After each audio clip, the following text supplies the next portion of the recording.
The first thing I remember from that night was the sound of the silver emergency key hitting the kitchen counter. It was 8:17 p.m. Instead, I picked it up and turned it over in my hand. Daniel didn't say anything. He didn't need to. I had already called Mom twice that evening. Both calls went unanswered. Then my phone rang. It was Evelyn. My grandmother was 79, living in an assisted apartment 12 minutes away, and she had somehow become the only person in our family who understood that silence could be an answer. "Did she come?" Evelyn asked. "No." There was a pause. Then Evelyn said, very softly, "I thought she might." That was all. She didn't cry. She didn't ask me to forgive Mom. She didn't say Mom was probably busy. She simply accepted the truth, and somehow that hurt more than anger would have.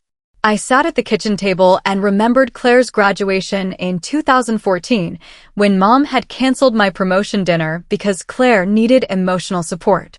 I remembered Thanksgiving 2018, when Mom drove 3 hours to help Claire decorate an apartment while I spent the holiday cooking for 12 people. I remembered February 2023, when I had surgery and Mom stayed with Claire because Claire had a difficult week at work. None of those moments had seemed big enough to fight over. Together, they formed a life.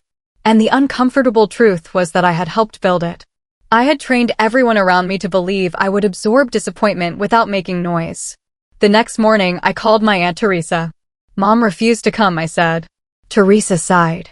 She probably had her reasons. She knew I was sick. I know. But Claire has always been more fragile. That word stayed with me. Fragile. As though being dependable meant being indestructible. Then I called my cousin Marcus.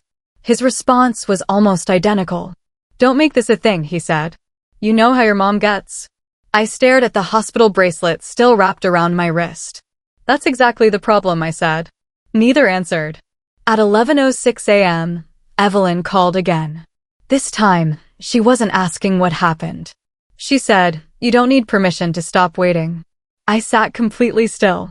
It was the first time anyone had given me permission to stop trying to earn a place I had already deserved. That afternoon, I made one final attempt. I texted Mom. I told her she didn't have to choose between Claire and me.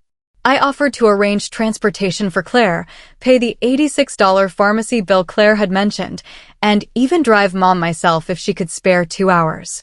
I wasn't asking for an apology. I wasn't asking her to admit she was wrong. I was asking her to come. Mom replied at 11:42 a.m. "No, your sister needs us more right now." Then another message appeared. "If you make this public, you'll embarrass yourself, damage the family, and make Claire feel responsible."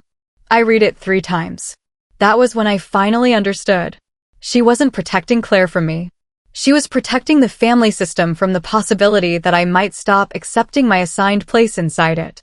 And for the first time in 38 years, I wasn't interested in staying there. I stopped typing. For about 10 minutes, I sat at the kitchen table with Mom's last message open on my phone. My first response was brutal. "You don't get to abandon me when I'm dying and then threaten me for telling the truth." I read it once and deleted it. The second was worse. "If Claire is so important, let her take care of you when you need someone someday." Deleted. I put the phone face down. Then I looked at the silver emergency key again. For years, I had believed the goal was to move closer to the center of my family. That morning, I finally understood the goal was to stop standing in a circle where someone else decided who mattered. I wasn't being removed from the family. I was leaving the ranking system. So I made a different plan. Daniel and I had a small backyard, barely 600 square feet, with a wooden table that seated 8 people if everyone agreed not to move their elbows. I decided to host dinner there on Saturday. No speeches. No confrontation. Just people who had shown up. I invited Evelyn, Aunt Teresa, Marcus, 2 of Daniel's co-workers, and my neighbor Ruth, who had brought groceries to our porch twice while I was recovering. I invited Mom too. I left her place open. Not because she deserved special treatment. Because I didn't want my new life to be built around punishing her. At 4:26 p.m., I opened my phone and wrote the announcement. Then I deleted it. I wrote another. Deleted that too. Finally, I typed. "Dinner is Saturday at 6:30 p.m. at our house." I'm keeping things simple. Anyone who wants to come is welcome. Mom, your place is still here. There won't be an argument or a discussion about what happened. I just want us to start treating everyone as equally important. I read it twice before sending. Mom saw it almost immediately. At 4:31 p.m., she replied, "Do what you want." That was it. No argument. No apology. Just 4 words that somehow felt like the closing of a door. Saturday arrived colder than expected. At 6:28 p.m., Evelyn was already sitting at the wooden table wearing her green cardigan. Ruth brought a crooked apple pie. Marcus showed up with 12 paper plates even though I had told him we had enough. Daniel burned the first batch of dinner rolls. Nobody cared. For the first time, imperfection didn't feel like failure. It felt like freedom. Evelyn had also brought something unexpected. A folder. Inside were copies of her old bookkeeping records from the small accounting business she had run before retirement. She placed them beside my plate. "I want you to look at these," she said. She had noticed something during my recovery. My payroll experience and her old client list could become the foundation for a small bookkeeping service for local businesses. It wasn't dramatic. It wasn't a $1 million opportunity. But it was mine. At 7:14 p.m., while everyone was eating, my phone buzzed. It was a message from Teresa. She had stopped by Mom's house earlier that evening. The family dinner there had been beautifully arranged for Claire, with white tablecloths, crystal glasses, and 12 empty chairs. Claire wasn't there. She had gone out with friends. Mom had spent nearly 2 hours waiting. Teresa didn't say it to make me feel victorious. She simply told me what happened. I looked around my own table. Ruth was arguing with Marcus about whether the pie needed cinnamon. Daniel was trying to rescue the burned rolls. Evelyn was laughing so hard she had tears in her eyes. And I realized the thing I had been begging Mom to give me was already sitting around that table. It wasn't permission. It was belonging. Still, when everyone left at 10:02 p.m., I stood alone by the front door. The silver emergency key was still there. I held it for a moment. Then I placed it in a small wooden bowl beside the keys Daniel and I used every day. For the first time, it didn't represent who Mom would choose. It represented what I had chosen for myself. 3 weeks later, on a Tuesday morning, someone knocked on my door at 9:18. I knew who it was before I opened it. Mom stood on the porch holding a paper grocery bag. She wasn't crying. She wasn't angry. She simply looked tired. "I brought Evelyn's favorite tea," she said. I opened the door halfway. "You didn't call." "I know. I didn't invite her inside immediately. For years, I had rushed to make things comfortable whenever Mom was uncomfortable. That morning, I let the silence stay where it was." She shifted the grocery bag between her hands. "I thought you'd eventually get over this." I almost smiled. That was the old arrangement. She looked past me toward the kitchen. Then she tried the old tactic. "Claire is still having a difficult time." The sentence landed differently now. I didn't defend myself. I didn't argue about Claire. I simply said, "That doesn't decide what happens here anymore." Mom looked down. For the first time, she seemed to understand that the old sentence had stopped working. She asked if she could come in.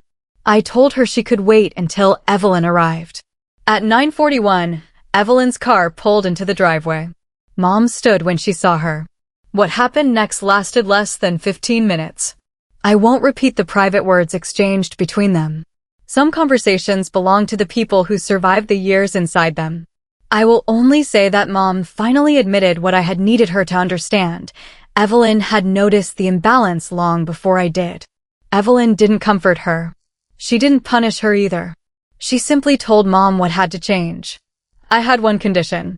If Mom came back into our lives, Evelyn would never again be treated as an afterthought, and neither would I. There would be no first daughter and second daughter.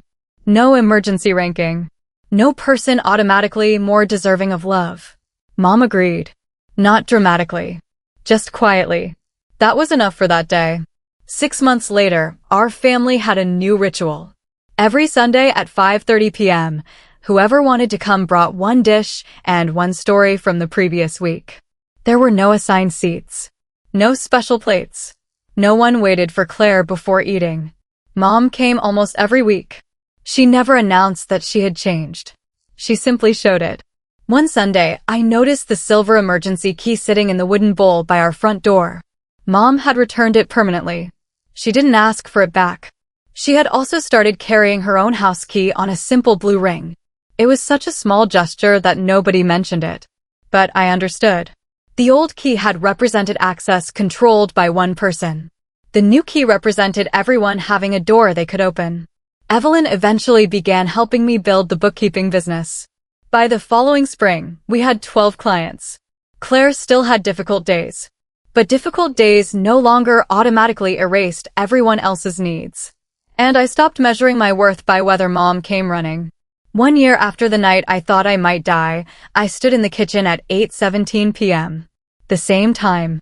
The same wooden counter. The same silver key in the bowl. But everything else was different. I had survived. Evelyn was beside me, sorting invoices. Daniel was burning dinner rolls again. Mom was outside watering the garden. Nobody was being chosen over anyone else. And I finally understood the lesson that had taken me 38 years to learn. When someone refuses to show up for you at your worst, don't spend your life begging them to choose you. Build a life where love doesn't require choosing at all.